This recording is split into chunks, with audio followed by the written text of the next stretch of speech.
Hey everyone, how are we doing? Who's here live right now? The test is up. Going to be working on getting the next two classes ready. Who's here live and has questions right now? Let's see right here. If you have questions, feel free to put them in the chat. Awesome with the questions. Test is up. I see we got like 5 people watching live. Maybe you're 201, you're working on the project. Ooh, got my 7 cup of coffee. Got my dentist appointment here coming up. But if you have questions, let me know. We're just relaxing. What shall we do? Got exciting stuff. How are people doing so far? Looks like, so we've got like almost 10 in. Not quite, and a little less than. The grades are looking about C range. Can you explain what drop 1 does again? Of course, yeah, let's look at a drop 1. Looking about C range. Looking C, D range, but it all depends on just how the grades are. You do expect the respondents to be tougher, so about C range. I need to finish up grading them. A lot of the explanations are looking pretty good. People are getting the interpretations down because there's I'm sure a few interpretations are going to go sideways, but a lot of good stuff. It's looking pretty good. It's looking pretty good. I've got faith. I think it just depends. What was the spring class average? Usually it's like a 72. I can go look at that really, really quickly here. Let's go look at that and then we'll do Ivan's question right here. The spring class average. Give me a second. I got to go back and gotta go get that real quick out here. Yeah, we have 10 so far. We have 10. And that's enough to kind of talk about. It's about a C average. The spring. Was it spring? I guess it was. Spring class average. Oh, I got so many classes. Let me go 2020. 2021. Oh, my God. I tell you. Every year, I'm just like, how is it another year? I've got 2 spring classes loading up their stuff. They make it so confusing to go through here. 2 seconds, I'm going and getting their grades. All right, 1 moment. And then we'll go look at drop 1. There's the final. Final, here we go. The average for one of the classes was a...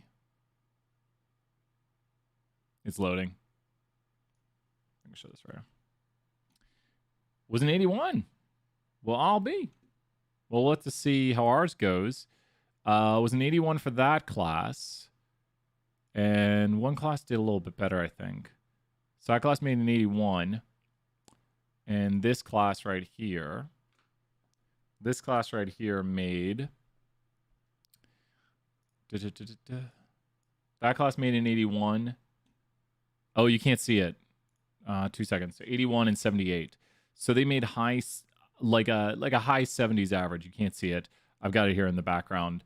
78. So you couldn't see that as I was like, oh, 81 and 78. So what data sets do we use for 89? Should be question 89. I think there's a Q8, Q9 data set. So Brandon, good questions right there. Q8, Q9 data set.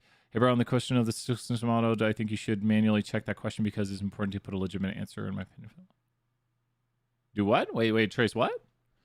Statistical significance of the model. I think you should manually check that question because it is impossible to get a legitimate answer. Oh, no, I think I know what you're talking about, Trace. No, don't worry about it. Basically, there's a range on that question. I know what you're talking about, but I promise you that one's graded fairly. And yeah, no. Don't worry. You're meant to put in a certain, like, I don't want to allude to it too much. I know what you're talking about. It's meant to be a little bit tricky of a question. Because it is asking, like, I don't want to go too much into it. I know how that one's a little bit tricky. It might be one of the last questions. I don't want to go too much into it.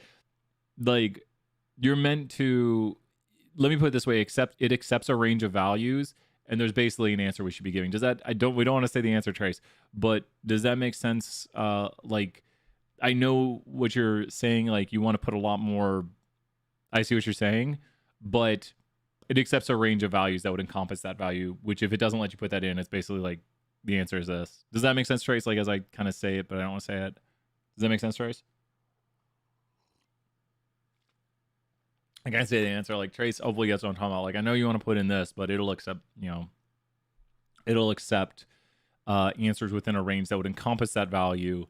But if I were talking about it, I'd say the p-value is this. It's an issue that a lot of people don't, like, I could talk to you here, Trace, like, let me talk. Have you taken it, Trace? You've taken the test, right? Or let me see.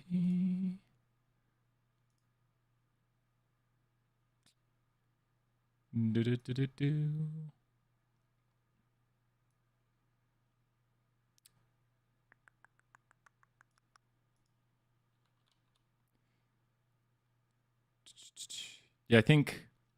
Yeah. Sorry, I'm like checking things out. I still got my screen. No, we'll go look at some stuff here in a second. I see what you did, Trace, but I can explain this via. I see what I see. I see what's going on. Like,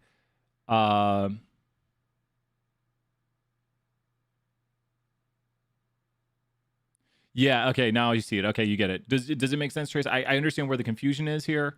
Maybe if hopefully you can see what I see, but I understand where the confusion is, and maybe it's making sense right there. But it's a little bit of a tricky question, which I definitely want you to see some things about it. So I hopefully, but no, good. I will. You'll see it. Yeah. So I'll be grading everything else. I think people are fine with like it is a tricky one. It's a tricky one to make sure you understand what you're seeing right there when you see that and be like, oh, it's this. But yeah, so good questions right there. Yep. Thank you, Ivan, helping out right there. Ivan helping out that question. Let's go talk about that drop one. But thank you, everyone, for all those questions right there. Great questions. Trace, a little bit tricky of a question. I can talk to you more on Discord about it because it is a little tricky. That was a little tricky right there. I'll throw a little curveball at you. You're like, come on, Brian, why are you doing that? Why are you throwing curveballs at us? Don't do that. Don't do that. Let's go back to the main screen. I was like, which question is that? I was like, oh, yeah. Okay, let's take a look. Let me make sure. 2 seconds. Okay, good. Make sure I don't have, like, class stuff up. What grade do we want to shoot for before the interpretations? I think there's 9 points of interpretations, so the best you can get, I think, is a 46.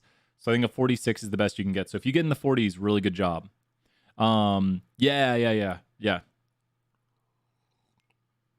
You're Trey Brew on Discord, right? Let me go to Discord real quick, and then let's do... Let me double check, because people tell me their name first. 99% certain this is you right here.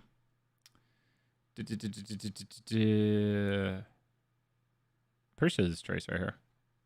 You're probably messaging me. Maybe. Scientific. There we go. Okay.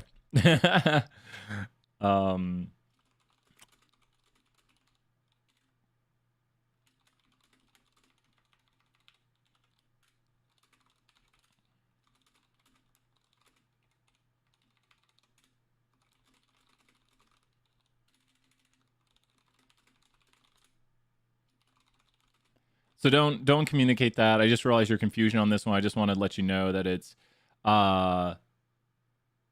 yeah, I think that's what I'm so Trace, yeah.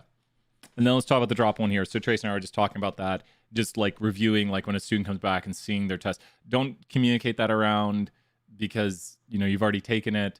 I just want you to know that the test is fair. It is doing it accurately, and you're meant to see that and understand what it is because there's a common misconception with that. So there we go right there. So good stuff right there, Trace. Excellent work, Trace. Yeah, should be 9 points of interpretation. So Trace, right there alone, you're sitting at, I just don't want people to think the test is, yeah, so you're sitting at like a C+ right there, but then the interpretations are going to add on. I'm guessing you probably did pretty great on the interpretations. I'm guessing you might not have. You might have done horrible on them. So you probably made an A on the test. And making an A on these tests is harder than just like, I mean, because it's an examination. It's like lots of things can be covered. Probably a 2 in my personal opinion. Overall scale, there you go right there. 2 out of 10. Great to hear that, Trace. Like, and that sounds like, do you think the test was pretty fair? There might be 1 or 2 curveballs on this test. But overall, do you think the test was pretty fair? Did it, like, the questions in class align with it? Like, a lot of things I'm saying. There might be 1 or 2 questions you're like, oh, that's a little tougher than what Brian normally says. Like, I can't promise I'm going to say literally every question verbatim that's on the test. But I would say a lot of the things I say, a lot of things I review, a lot of the questions I've said verbatim are on the test. You'll literally hear me say things like, the naive model doesn't have any variables in it. It doesn't have any X's, no X's, 0 X's. I mean, sometimes I literally say test questions. I think it was fair in testing my knowledge and what we've done. There wasn't a question where I legit got stuck on it. That's awesome. Yeah. And you can just get things wrong, or sometimes it can be asked in a way maybe that just doesn't click in your brain. Well, hey, Brooke, good to see you here. I have a question about the project in Step 201 when you get a chance. Are you using the same variable for different graphs? Great question, Brooke. Let's do that next. We're going to do the drop one. I'm going to put on the video. We're going to do the question about the drop one. Then we're going to do Brooke's question. Thank you so much, Brooke. You did the perfect thing right here. You just asked the question. Then we put it in the order. So you did the exact right thing. Let's do the question. We're going to do drop one right here. That was the first question. What is the drop one output? So what does drop one do right here? Just in words, and then we're going to do Brooke's question. What does the drop one do to our model? What does drop one do with our model? When you see drop one, what does it do to our model? Which we could add in something crazy right here. And what does drop one do to our model? So here's something crazy. So what does drop one do for our model? Oh my God, look at all that output. So what does drop one do? What is the point of drop one?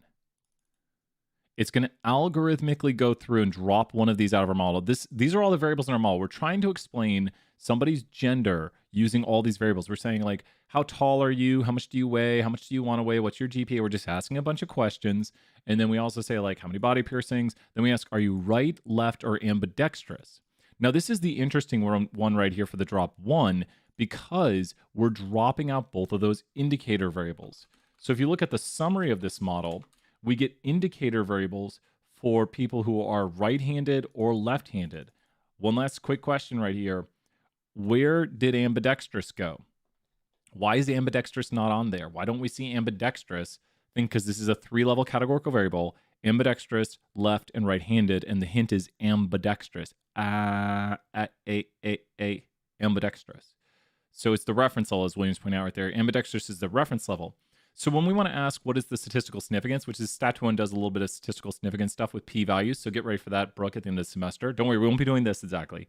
But great job, Taylor, right there also. Let's throw out some 100 points. Brooke in the chat, let's give some mega points out. It's not Mega Mondays, but let's make some points rain right there. So if you want to look at the significance of this, you can do a partial F and take everything out and compare a model with and without this. But the drop one does this for us. It's going to drop each one of these. Now, we don't really have to look at the p-values for like these because they're already just the one variable themselves. What we really care about with the drop one is the removal of handedness as a whole variable. So we're going to literally take out handedness as a whole variable. Cracking up. We're going to take out handedness as a whole variable, and handedness has with it 3 levels, which introduces 2 indicators. So if we had like months of the year, which has 12 levels, how many indicators would months of the year create? Remember, handedness has 3 levels, creates 2 indicators. So if we had something with 12 levels, how many indicators would that create? Handedness at 3 creates 2 indicators. Taylor, you're right. It's just -1. That's how many indicators. Because what happens to the value? What happens to the level which turns into the reference? Well, there's one reference. So this is good practice right here as we go through this trace, just racking up those points. Might get to that next level. You never know. How close is Trace? Let's see. Great, Trace, great job. And excellent work there, Taylor, also. Trace, you just... Wait, did you reach it, Trace? Just going crazy right there. Awesome job reaching those points right there. Taylor, we'll try to get you up to that next level here. Yeah, let's talk about Brooke's question right here. Someone asked about the drop one. Does it make sense what the drop one does? Is it looks at each variable in the model. So if something brings in with it multiple things, we can remove it as a total. And I'm looking specifically here at the handedness variable. It removes both levels of handedness and tells us that handedness is not doing anything statistically significant right here. We don't look at the p-values up here because the p-values for handedness left to right are the statistical significance in difference from the reference level. So those p-values right here are they statistically significantly different from the reference level? And that's what they mean individually here in the model for these indicator variables. But down here, the drop one is removing handedness as a whole variable. And we can see here the significance of handedness as a whole variable, not its differences from the reference level, which is what the summary gives us, is p-values relative to a reference level. Awesome, Taylor. Great job right there. Okay, let's do Brooke's question right here. So Brooke, yeah, such a great question. I'm putting on music right here. My chill music. Brooke asks, should we use the same variable throughout? And the answer is you really can't. So let's go to Brooke's question. Really great question. I've gotten asked this by a few students. So Brooke asks, I'm going to read specifically here, I have a question about the project in Stat 201 whenever you get a chance. Are we using the same variable for different graphics, or are we expected to use a new variable for each chart? You can use the same variable, but you can't use the same variable every single time. Reason being is we have here different types of graphics. We will be making a histogram. Histograms require one quantitative variable. Making a box plot with that histogram requires one quantitative variable. We'll be making bar charts and pie charts, or either or, you don't have to make both, and that requires one categorical variable. Down here in the bottom corner where I'm at, we'll be making mosaic plots and contingency table, and you'll see it's green because it connects in on a categorical variable and a categorical variable. You just connect in down here, and they're categorical in this area. So what you're looking at, and you'll make a scatter plot too. Scatter plot is that famous QQ straight enough, no outliers, so it's two quantitative variables. So you can use the same variable multiple times, but there's times where you just can't use that variable. You can't make a scatter plot with gender and what class someone is, freshman, sophomore, junior, senior. Gender is categorical and someone's class is categorical. So you'd be making, right where I'm here, you'd be making mosaic plot and contingency table. So the variable type is going to dictate what kind of graphics you're making. So you can reuse variables. You can use the same variable a lot because you're mainly probably interested in something. Like, let's go over to the data here. We might be interested in if a customer leaves us. Well, this opens up possibilities, and this is one of the data sets you can use. Churn is defined as a customer leaving us, which 320 knows this. Build logistic, you got it. Trace your question next, you got it. So let's go over here and analyze this. If we want to start out here, we could do a box plot. Excuse me, my brain broke. We could do a pie chart or bar chart because it's categorical. How do you know if something's categorical? It's got this little red thing on it right here. That means a bar chart is being made. One of my favorite ways to quickly make a bar chart is to go to Analyze Distribution. So this is the bar chart portion. You're just going to double click it. Double click. Now you're just going to click OK. This is the only thing that is required right here. You bet. We'll look at that next. Taylor and Trace, great questions. And here's our graphic. And once again, we want to take amazing screenshots. So we want to take the best possible screenshots of this. Go over here. This is snipping tool. If you have questions about screenshots, I've got a video on that. And there you go. Pretty good screenshot. We can clean it up a little bit, but this would work. So you can see right here, 53.6% of our customers do not leave us. 46.4% of our customers do leave us. That is 268 customers not leaving us out of the 500 we have data on, and 232 leaving us on the 500 we have data on. So that's kind of the explanation you want right here. There's not too much to talk about with a bar chart. It's just like, here's the frequency or the counts of individuals who left. Here's the probability of somebody leaving. Does that make sense right here, Brooke? Not too much to talk about this graphic, but you can't make a histogram with this because it's not quantitative. You could, in turn, you go here to graph and graph builder. You don't have to make a pie chart because we just made a bar chart. But you could go over here and make, what did I just do? Graph builder. There we go. You could go over here and put the same variable in here. You're welcome, Brooke, anytime. Just jump in, ask questions. Don't worry what I'm talking about. Just throw that question in and it gets put right in line. So you don't want to wait to ask a question. You'll be like, hey, I got a question. And then we just do it like Trace and Taylor are doing perfectly right there. If you have problems, please let me know if the graphics are not being made or stuff like that. A friend sent me a gift in Pokemon Go. They're putting you get so many extra points today, man. I'm going to play Pokemon Go tonight. Not that I wouldn't play it tonight, even if they didn't put out bonuses. But here's a pie chart of the same data. Both of these would suffice for the bar chart, pie chart portion. You don't need to make both. They both communicate the same information. A lot of people like bar charts more. Some people like pie charts. But both of these communicate the same information. And this is for a categorical variable univariate analysis. Univariate mean one variable. I'm just analyzing whether or not people leave our company. Categorical meaning it's a factor. 320 has levels. Yes, no. So these sort of words communicate things in statistics. And if we're talking to a non-stats person, we'd probably say something like, from our data, we see that 53.6% of our customers did not leave our company when their contract expired, but we are losing 46.4% of our customers, i.e. our industry term called churn. So, we make sense. We try to make it make sense right here. We try to communicate these results and tell people what these percentages mean, like the group, like 46.4% of the individuals in our 500 customers. You wouldn't have to mention 500 because it's not in the graphic. It doesn't hurt to mention it. So let's go over here to Trace's question first. Here we go. Let's go check it out. I'm drinking some coffee for the moment. Trace said, building a logistic model, predicting buy from all predictors, no interactions. By predictors, do you mean variables? Yep, great question right there. I guess Trace, your one was a really quick question. I did read the full thing. Sorry. Yeah, so I I don't want to quite say it, but there's a shorthand for it. I'm alluding to it. So I'm alluding to trace. There's a shorthand to use all. Basically, I'll reword this. Build a predictive model predicting by just plugging in every other x variable. You're not going to use the y as one of the variables. You're just going to take all other x variables and plug it in. So build. Yeah, Trace is like, yeah, no, don't worry. The strongest relationship of levels during an interaction. Mm-hmm. So the strength of, and we could look at some stuff over here. Here, we'll go look over here. We got a few different models already up. Let's go take a look at those. We'll make it full screen right here. 2 seconds. Okay, so let's look at the logistic real quick. Here we go. So when we're looking at the strength of a relationship, it's basically the steepness of the sigmoidal curve. Just think if you're like with your friend and you're going downhill, you're going like, wee, ah, wee, ah. It's a Foster's Home for Imaginary Friends reference if you don't get it. And you're just going down this hill right here, and this hill's more like boring. So this is a weaker relationship right here because it's closer to the naive model. For both the quantitative and categorical y, the naive model is flat, except with a quantitative model, it's the mean of y. We saw that earlier today in class. Here is the naive model for the mean of y. When it's quantitative, we use the mean of y.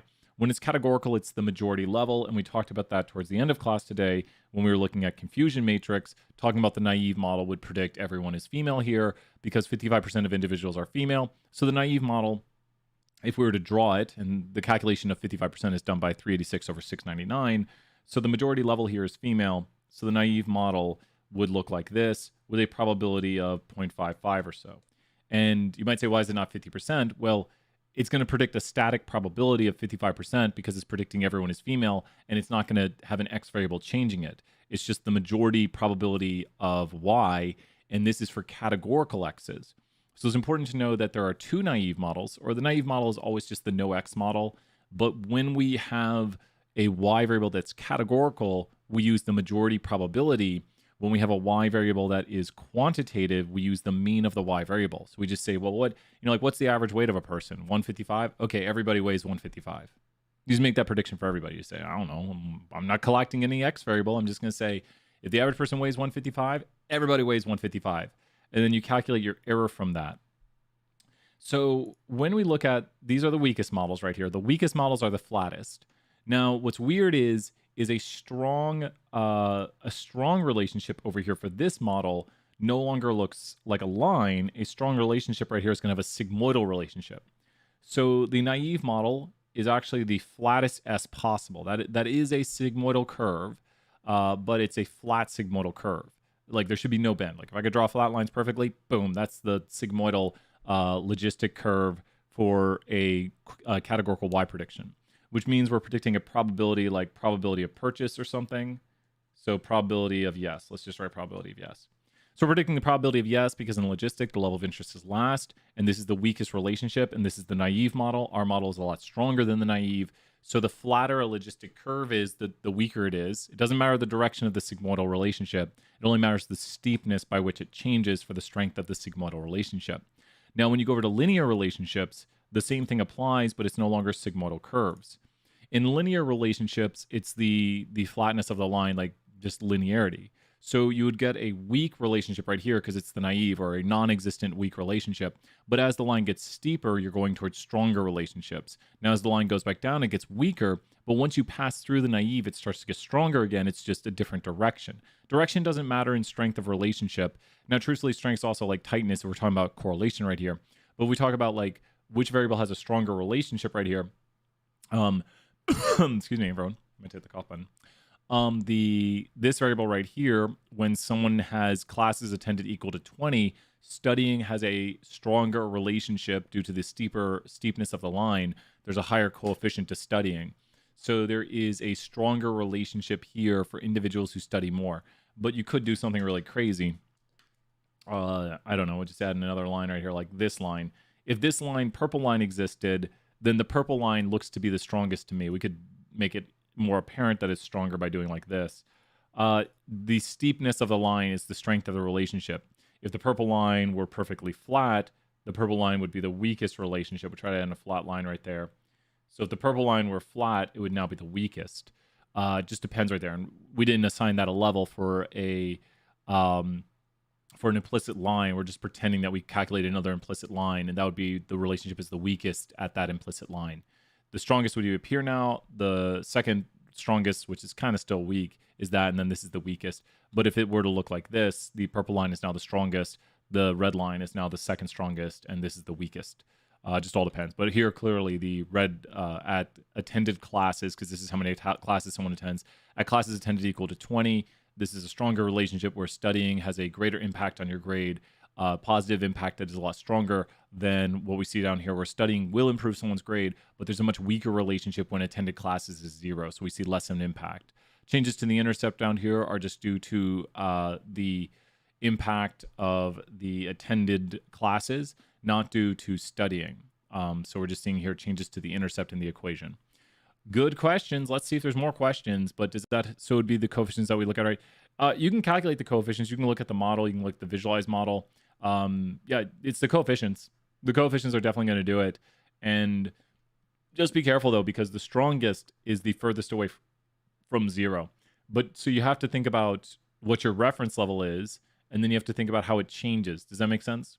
Visualize can be very good for this, because if you visualize it, it's going to give you some probably understanding of what your coefficients are. And just remember, and I guess here I know what I'm trying to communicate. I'm going to make it very clear, though. Let me make a linear model. Let's make a linear model here, not a logistic. Let's make a linear. Go away. Okay.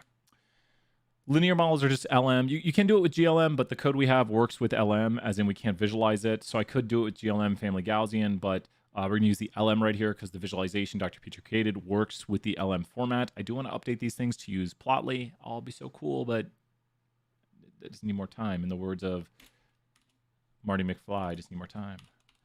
So we're going to predict somebody's height from their weight, and let's do handedness. Ridiculous variable. Probably not going to do anything cool. Let's go visualize the model right here. Where's our visualize? We don't got it on here. We'll just write a visualize. Oh, putting random things in there. Okay, cool. It's pretty easy to see right here which of these is the strongest relationship. Pretty easy to see. Just type in the first letter for which one of these is the strongest, and then you have to be careful. Because I can tell you something about the coefficient of the slope interactions right there. Which of these is the strongest relationship? And we won't care if it's statistically significant or not. We'd actually need to run a partial up. Ambidextrous. Ambidextrous is the strongest. And the coefficients for these two other lines, the coefficient of their interaction is actually going to be negative because ambidextrous is the reference. And then the slope for left is the most negative, is the weakest. It's not negative. The slope is not negative, but the slope for left is less than ambidextrous. So the coefficient of this interaction right here, when we look at the model, the coefficient, great job at Ivan right there, the coefficient for the interaction on left is negative. And why is the coefficient for left negative? You'd say, but it's not negative, but it's less than ambidextrous. That's why the coefficient here is the difference, as in like weight has this coefficient, but it's this much weaker if it's the left, if it's a left-handed individual. So you're seeing the original slope right here of 0.09, and then you subtract from that 0.03 to get this slope of about 0.06. Exactly. And that's what this coefficient represents, is the difference in the slope term for the y variable. So I think that's where he'll get confused. They're like, wait, is it a negative slope? It's like, no, it's a weaker relationship. And you got to be careful, though, because if the line was negative, it would make it stronger by getting more weaker. So you have to, like, sometimes you got to look at it or compute the values. But it's clear to see from the graphic, which can really help for understanding these things, that ambidextrous has the strongest. Yeah, Taylor, great questions. Thank you so much, Taylor. Let's throw out some 50 points. Just throwing some crazy points out here for the moment. Taylor, thank you so much. Here, we'll throw 60 because it's a multiple of 20-point Tuesdays.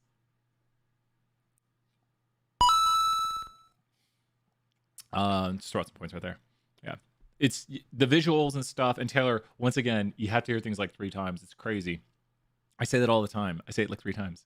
But the more you hear things, like the first time you're like, what? The second time you're like, huh? Third time you're like, oh. Fourth time, you're like, okay, I get it. Come on, Brian. You told me this 4 times now. But it really takes that repetition to help things just stick in your brain. We all know this. You're not going to learn, like, imagine if you tried to memorize the periodic table of elements. You just look at it and you're like, oh, that's the periodic table of elements. And you're like, you're not going to memorize it. You're going to sit down and work through it and create some mnemonics and stuff like that. And then before you know it, I bet you I could sit someone down, like a chemist, sit them down with a blank periodic table of elements, and they would just go through and just label everything. But for someone like myself, I'll be like, AU, that's gold. AU, give me back my gold. That's all I know. Chelsea sometimes asks me if I know certain like periodic table of elements stuff, and I'm pretty bad at it. But it doesn't apply to what I do. So I don't really need to know it. I just need to know AU, give me back my gold, because that's one of the best ways to memorize one of those things. I'm sure everyone always heard that growing up, like AU. So if only they all had really easy ways to remember that kind of stuff. If only we could hope. Let's rename everything on the periodic table of elements to like really cool, catchy, like AU, give me back my gold. Easiest one to memorize ever. Everyone knows what's the powerhouse of the cell. I would love it if maybe I should reach out. I don't know. I reach out to a lot of random people. I've got like a list of things, and could you talk about p-values of interactions for logistic regression? Let's go look at that real quick. Got my list of people reaching out to a lot of ideas, a lot of things. So we'll keep working on this. Mitochondria, heck yeah, Zoe, right there, 20 points. Mitochondria is powerhouse of the cell. I don't know how you knew that. Powerhouse of the cell right there. Man, got some knowledge in the chat. Maybe I should mention him. One of my favorite, I'll mention this really quick right here. One of my favorite videos of all times is this video by Boy in a Band called Don't Stay in School. I gotta be very careful. I'm gonna get copyright claimed if I play way too much of this. So this guy right here, Boy in a Band, this is our little aside. If you see this Boy in a Band, I'm not playing your whole video. Everyone check it out. I'll put the link in the chat afterwards. But he talks about like what he learned in school. He's gonna, hopefully his channel, I can't imagine. But he talks about like the practical things we should know, like what we should be learning in school and what we get taught in school and why it makes no sense, how we don't learn about our political systems, how we don't learn about economics, how we don't learn, you know, if you can't explain why something is applicable to most people's lives, that Shubik should not be mandatory. Introduce those topics, yes, but we should choose if we want to learn more. Yeah. He talks about, you know, like, just like teaching people how to be parents and stuff like that. It's such a great video talking about learning the quadratic equation, like how all these things we memorize, that it's like, what are they really helping us out for? Like mitochondria is the powerhouse of the cell, but you know, he doesn't even learn the laws of the country he lives in. So like, what good is it, you know, to learn all these things and not even know the laws of the country you live in? So really great points. He's not dead. So, Boy in a Band, please don't copyright claim my channel. I dropped your link in the chat right there. Check out a really great video. I mean, plus your hair is absolutely awesome. I mean, I gotta give shout outs right there. I had cool hair a month ago, so it's gone now. But check out Boy in a Band, really great stuff right there, and great video. So, but it makes a good point. Like, it's like, are we teaching the things that we should be teaching for success? And I think we're teaching great things right here. So, but I like critical stuff. I like things that try to break down and analyze and ask questions, and he asks a lot of good questions right there. So let's talk about those p-values on those interactions right there. Could you talk more about p-values of interactions for logistic regression? So when we do a logistic regression, we have to be predicting a categorical y, so we got to change our model again, and categorical because we're predicting gender right here, and we want to get a p-value for this interaction. So when you're looking at p-values for interactions, well, we need to make it family binomial, because binomial means 2-level. I'm just waiting to find out he actually saw this video. And then we get copyright claimed and the whole video gets taken down. We get a copyright strike and our YouTube channel goes away. Ah! Anyways, please don't do that to me. I gave you, I'm not trying to take your video. So right here, none of these are the p-value for the interaction. These p-values are the difference in what? These p-values right here are the difference in the what? These are not the p-values for the interactions. These are not the p-values you're looking for right here. These p-values right here are not the p-values for the interaction. And let's actually visualize this model because we can visualize it. These are not the p-values for the interactions. What do those p-values right there represent right here? What do the p-values represent? And you can actually see right here, the ambidextrous line is the sigmoidal. It's the difference between the reference. Exactly right there, Taylor. Great job. So you can see right here, the strongest relationship, again, to talk about strength of relationships, and we'll make it really bigger so it's not going to hurt the screen again. Here we go. There we go. Much better. It's just our augments and changes based on that. The strongest relationship right here is the relationship for ambidextrous people, predicting the probability of male. It's not a significant interaction. We'll see that in a moment right here. But the strongest relationship is for ambidextrous people because the sigmoidal curve is the steepest. The steeper the sigmoidal curve, the stronger the relationship because the greater the changes in probability as we go across the range of the x's, the quantitative x's right here. These both are about equally weak relationships. They're almost parallel to each other. It's hard to tell which is weaker in my opinion, but I would say they're equally about as weak. They're a good tie. They're finishing at the same time right here. They're like, yeah, we're doing the same thing. But this one is dramatically a stronger relationship. So if you look at the p-values in the model, this is the reference line because ambidextrous is first alphabetically. That's just the rule on how reference occurs. You can see right here that the sigmoidal shape is weaker. This controls the positive nature right here. Just this coefficient right here controls the positive nature of this line. If it was negative, it would go sigmoidal down. But then we are subtracting from it, just like we did with our lines a second ago. So when we were working with these lines, we're just subtracting and making the relationship weaker. It's actually the same sort of thing here. We start with a positive value and it gets weaker, but we're no longer working with a line. We're working with a sigmoidal curve, i.e. S shape, sigmoidal S shape. And so now it is getting weaker, as in it's not as steep. This has a lot more fun. You go, wee, ah! And these are like, yay, still fun, but not as steep. So the relationship is weaker, and the weakest line is actually the left-handed, and they're so close decimal place. That's why we're seeing here it's almost the same amount subtracted. And you'll notice the p-values also are about the same, identical too. But these p-values are the differences between the reference level right here. Because we're comparing left to ambidextrous, we're comparing right to ambidextrous, and that's what these differences here represent, i.e. they don't have a negative relationship. They are just weaker in their relationship than ambidextrous, i.e. we're subtracting this off and getting a weaker sigmoidal curve. So when you look down here, if you run the visualize, you actually get the effects test. You can do drop one, and this one is drop one chi-squared, but you'll get the same result. Great answer right there, Taylor. You are correct. And yes, you are 100% correct. Great job. If you notice, this is this. This are this. Look at me. Now look at you. Look at me. Now look at you. So it's an effects test via the drop one. And so that wraps up both those levels of the interaction and tosses them out of the model. And so now you can see the p-value of the interaction as a whole. Because when we look at the impact of the interaction, we need to remove both these things to say, does the interaction itself actually help? And so we remove both of those, i.e. two coefficients are removed from the model. Can I get that all on the screen? I got to decrease font size. These two coefficients up here are removed, and that's what we're seeing down here with the degrees of freedom 2. That means two coefficient difference between the model, and we see here no statistical significance. And this is a categorical Y, so we have to run chi-squared on it. If it's quantitative, we have to run F. A lot of information dropped right there. It's very, someone once told me my class is very information dense, and I took that as a compliment. They didn't mean it as a compliment. They didn't say like, there's so much information, but there's a lot of things right here that we built towards as we go through lecture.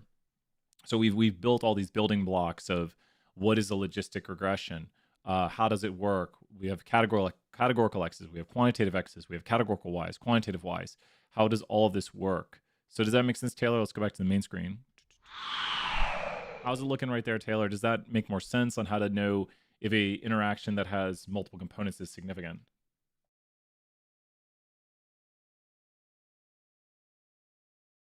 I magically disappear. Aye. Had to sneeze. Questions if you have them. Boy in a band, please don't take down our YouTube channel. If this video has ads, let me know. Or I'll see it too. I'd love to play his video. He seems like a nice guy, but he could, I mean, he'd have every right if I played his full video to copyright claim us and then put ads on our video. Layla, good to see you, Layla. Good to see you here. Layla, having a great summer? Are you taking any classes coming up here? Are you taking any classes now? Layla 201, right? I'm trying to get every class straight. Obviously, I know Layla took class last semester, but Layla, great to see you here. I'm trying to remember. I think you were 201, correct? Trying to make sure I remember everything correctly. With a bunch of people with a bunch of points. Taylor's next level that. Taylor, you've been here this whole time asking a ton of questions. You know what I'm going to do, probably? Let me look at another question. Yeah, feel free to ask away. Look at the ranks. It's 10,000 the next level.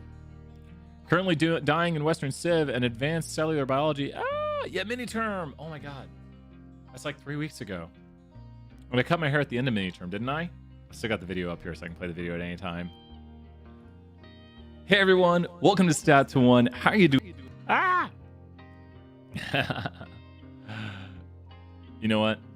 I can't do that, Blake. I mean, Taylor. But I can do 250. Took a class a year ago. I believe you had long hair, if I remember correctly. Yeah, well, no, my hair was... good to see you here, Hunter. Yeah, no, I just cut my hair. Mini-term, my hair was all the way to the shoulder. Here, I'll play it. Wait, you ready? Watch this. Hey, everyone. Welcome to Stat to One. How are you doing this morning right here? How's everyone doing? Everyone doing all right? I think I got something in my hair. Just 1 second. 1 second, real quick here, everyone.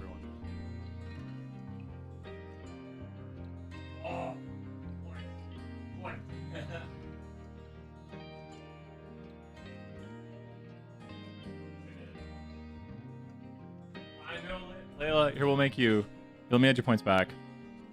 Do you factor your hair into your weight loss? I've got like a whole. I do like diet bet and stuff like that, and so it's been pretty quick. But a lot of like Coach Greg puts a lot of like when you start losing weight, you lose like water and glycogen or whatever. I think glycogen is the correct term, but yeah, I had some pretty dramatic weight loss at the start. Like I went like. I think I was 202 or 203, and then within like a week or two, I was down in the like mid 190s, and then I went into the 180s, and then I've been like barely touching the 170s. Like I'm like 179 on a light day, and so I don't know what I should weigh. It's just ridiculous. That all stuff right there. It's ridiculous trying to know what you should weigh. Like what should we weigh? Let me add Layla's points back on here. I have to reset the points, Layla, every so often. Layla, we're going to add some points back onto here. Layla, we're bringing you back up. But here's the thing, Layla. Tomorrow they get removed again. I'm sorry, Layla. I'm sorry. So they get removed again tomorrow, Layla. Because I got to reset the points again. So, resetting the points again. Here, we'll bump Rachel up, and then we're going to call it quits on points. So if you were here, we're going to bump Rachel up to the next level, and then we're going to call it quits on giving out points for today. That's it right there. What are the extra tiers you added? Oh, they're pretty crazy. So getting to the crazy high extra tiers is pretty tough. I basically made reach goals for a lot of people. You're not meant to get to like the 2 is where you're kind of meant to get to. And then 2.5 is some people will get to. And 3, I think one person got to. And you really have to have a ridiculous. You have to go take a final. Great seeing you, Layla. Good luck on your final. If you want to throw some good lucks to Layla in the chat right there. Is it inappropriate to ask what the function is that includes all variables? Y tilde dot. Y tilde dot. I can ask that. Or yeah, tilde dot. The tilde dot. So y tilde dot. I can answer that right there. That's a general question. What does he teach besides Stat 1? 320. So BS 320. I hit buttons. 320. BS 474. Not that one. I don't teach that. I don't even know what class it is. And I've taught Stat 207. And I taught 310. I don't teach 310 that much anymore. So time series, data mining, regression, and honors stats. Do we get to see your pod collection if we hit that? I don't have a pod collection. I've got a video game collection, Brandon. I've got like 20-ish video game systems, like 20, 22, somewhere in that range of 20 video game systems. Like here, let me label the video. Let me talk about the video game systems I actually own. Okay. So here we'll go back. Brian owns the following video game systems. Like you can just go by group first. If you go Xbox, I own Xbox. I own 360. Not that. I own Xbox One. I don't own an Xbox One X. I own a PS1. I own a PS2. I own a PS3. I don't own a PS4. I own a PS5. I own a Nintendo. I own an SNES. I own a N64. I own a few N64s. I think I own 2 or 3. I own a GameCube. I own a Wii. I own a Wii U. Man, Nintendo's crushing it. And I own a Switch. Then we go over here to Sega. I own a Sega. I don't own Saturn. I own a Sega Genesis. There's a Sega. What is it? Master System. I think that's it for the site. No, Dreamcast. Sega Dreamcast. I don't own a Sega Saturn. I don't own... Trying to think what else there is on Sega. Man, I was better at this stuff. I got a lot. Oh, I forgot one on the Nintendo. Problem is with Nintendo, if we start counting handhelds, I think you can count this. I have a Virtual Boy. That's handheld. If you go into handhelds, it gets pretty nuts right here. Because then you go, like, I have a Game Boy. So I have a Game Boy. I have a Game Boy Advance. I have a Game Boy DS. I have a Game Boy 3DS. I think I've got, like, Game Boy Pocket. But I'm mainly going with the main releases. Like, a Game Boy Pocket is going to be a Game Boy... It's not a Game Boy Advance. And then there's the SE, Game Boy Advance SE, which is really cool. That was a really good one. It was, I think that one had the backlit screen. It was more like a case. So you like open it up, you're like, oh, Game Boy. And the Game Boy Advance SE, I think. Game Boy Color. Yeah, I don't think I have a Game Boy Color. SP, that's it. Brandon knows it right there. That's the SP right there. The clamshell one is the SP. I was thinking SE. I don't know. I was thinking SE right there, special edition or something. But no, SP. The Game Boy Advanced SP. My friend Justin had one of those. Yep. Does that make sense? Autumn right there. The Y tilde dot. So Y tilde dot adds all of them right there. I think we were doing some of that a second ago. The Y tilde dot. So if you do the Y tilde dot, it'll add in every single variable. You get a crazy output then. It's like, oh my god. That's the Y tilde dot. I have an Atari Lynx. I gotta go look at my systems on the ends. Atari Lynx. Oh, I have an Atari too. I have an Atari Lynx. Is that everything? Might be everything. Could you check Discord question? You bet. I'm just trying to think if there's everything here real quick. Does anyone know any other main game platforms? Oh, I have a Game Gear. Game Gear from Sega. I have a Game Gear. Game Gear is the handheld for Sega. Oh, just jumping in 475. Brian Kez here. I know, right? Return to normal, exactly. And I've been working out, trying to get stronger here. I've been watching some Coach Greg right there. So trying to get stronger, trying to get in better shape, just having a good summer right here, just being active, being healthy. So how many, I think I'm only counting mainstream handheld releases. I'm not going to go like I've got my you know, the Game Boy 3DS. I have a Zelda one, which is awesome. Zelda Link Between Worlds. So this is a Zelda version. Zelda Link Between Worlds. Which was a great kind of I don't have a PSP. That's Timothy, good one right there. I don't have a PSP, PlayStation Portable. I don't have one of those. It's so funny, when we were at the launch of the Wii back in like 2006, a bunch of people were sitting around playing Game Boy, and then one person had like a PSP, and my friend Cody was like, you know, if you drop that thing, we're all probably gonna die. And the guy's like, what? And he's like, that thing will explode, man. And he's just like, I don't know, he's ripping up. Another one on PSP. A lot of people love PSP, and it had the UMD media and all that good stuff. But my friend Cody, I just remember Cody everyone's just like cracking up. Cody's like, dude, you're putting all our lives at risk with that PSP, man. You need to get a Game Boy.